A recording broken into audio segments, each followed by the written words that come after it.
Assalamualaikum warahmatullahi wabarakatuh.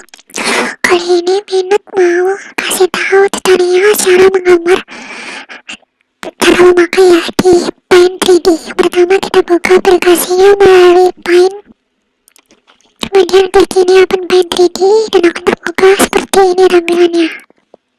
Di sana ada banyak macam menu, contohnya ini alat kesenian, kita bisa gambar, ini bisa dipilih.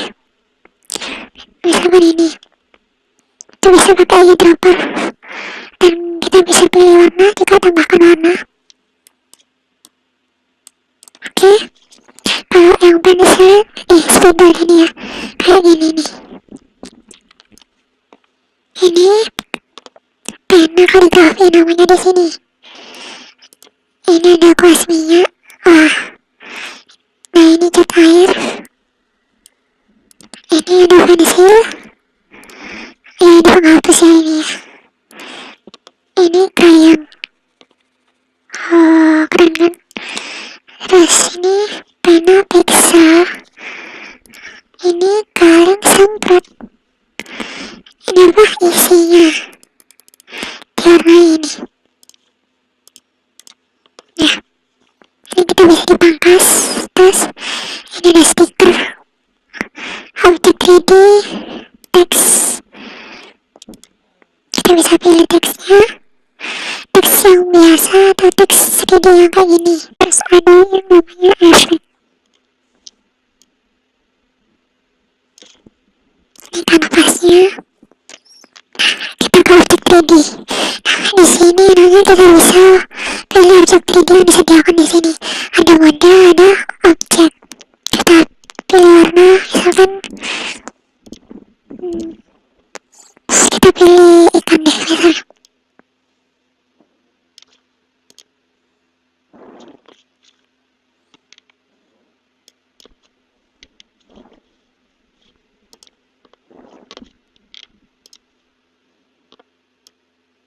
Kita bisa putar kayak gini.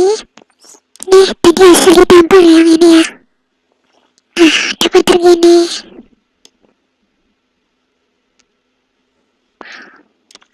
Kita masuk kanvasnya. Wah. Terus kita kesini lagi, kita bisa warnain ini. Kita pergi ke stiker. Di situ ada banyak macam stiker. Misalkan ini aja deh. Bisa kasih mata.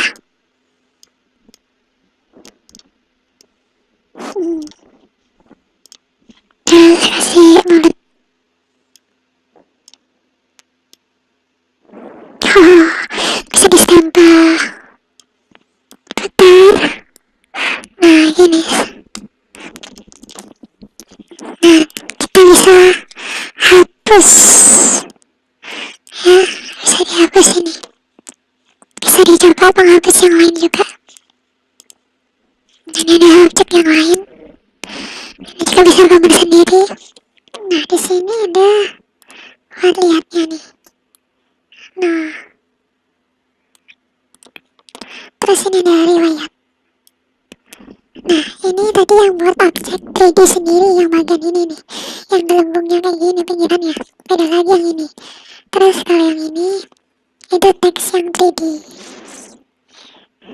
Nah, riwayatnya ada di sini. Di bagian ini kita bisa tarik kanvasnya.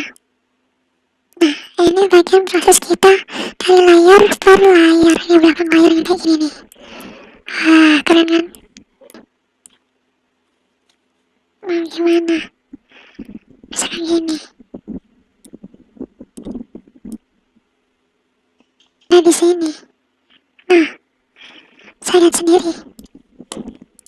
Oke, sekian dulu dari kata Minote. Semoga bermanfaat dan silakan di otak-atik sendiri karena ini salah satu contoh bentuk pengamalan ilmu. Jangan lupa sama zikir ya tadi nontonnya. Sekali lagi semoga bermanfaat. Jangan lupa di share, diamalkan dan yang lainnya. Sekian, wassalamualaikum warahmatullahi wabarakatuh.